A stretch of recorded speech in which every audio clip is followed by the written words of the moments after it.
Good morning, and here is Angelic Love Note number 4, and this one came through from my guide, Mother Raven.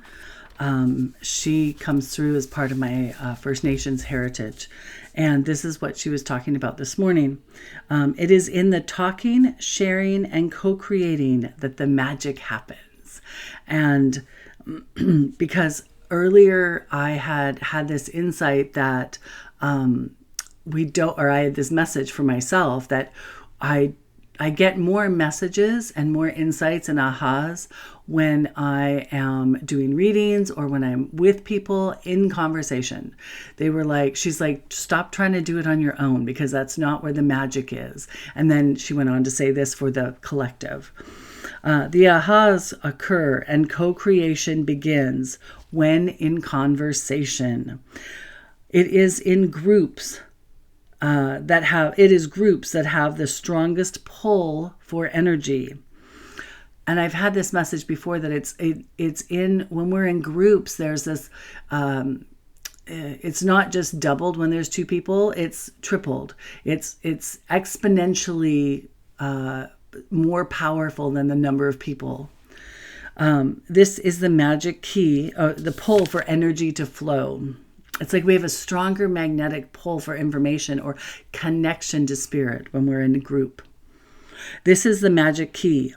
Multiples of people with questions.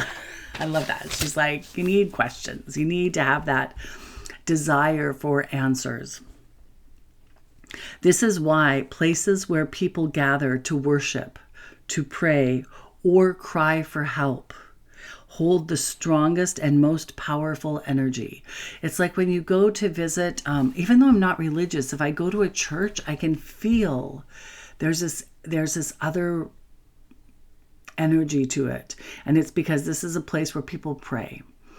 And sometimes there's places on earth that have that same kind of pull where people gather, where there's and it can work for both in celebration and in sorrow. So the energy around Ground Zero in New York is one kind of energy, and then perhaps somewhere where we celebrate, coliseums, stadiums, things like that also have that same kind of energetic magnetic pull.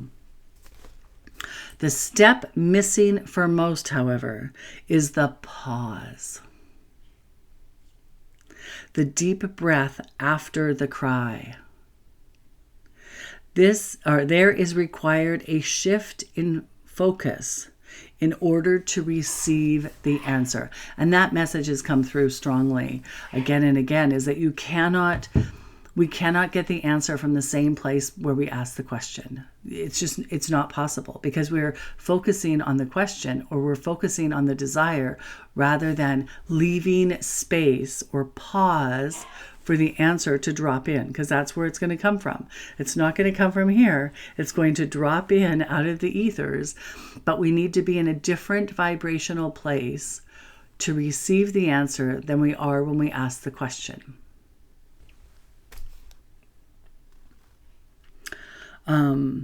And I'll just kind of go on a little bit about, then she gets back to me again.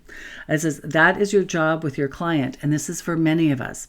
They provide the asking, and you stay focused on receiving. So my job, she was reminding me, my job is to always be in the receiving.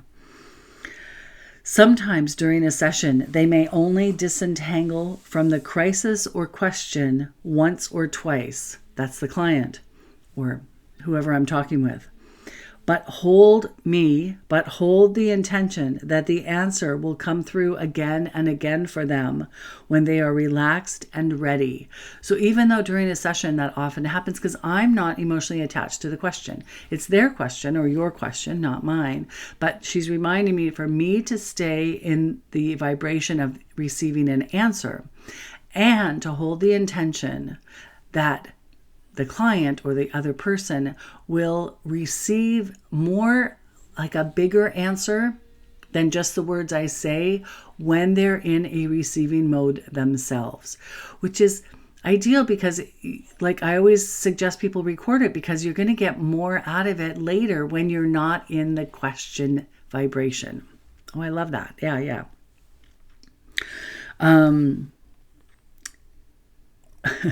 She reminds me, you will never see all the ripples. Trust me, they are there and making a difference. That was my own personal, for me, that was and it's the same for everybody. That goes for all of us. We all make ripples. We cannot see the outcome, but we are making a difference. And then she says, you are adored, Mother Raven. So that was angelic note number 4 today, and I am loving these angelic love notes. I hope you guys are too. If you have questions that you want me to put forth, because I do this all through automatic writing and channeling, if you have a question you want me to put forth to Spirit, please let me know, and I would love to do that for you. So everybody have a fantastic day. I love you. Mwah. You are adored.